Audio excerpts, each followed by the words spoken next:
оказаться на первом этаже.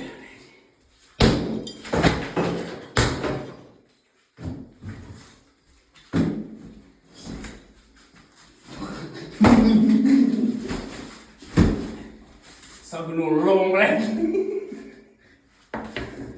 Это нужно.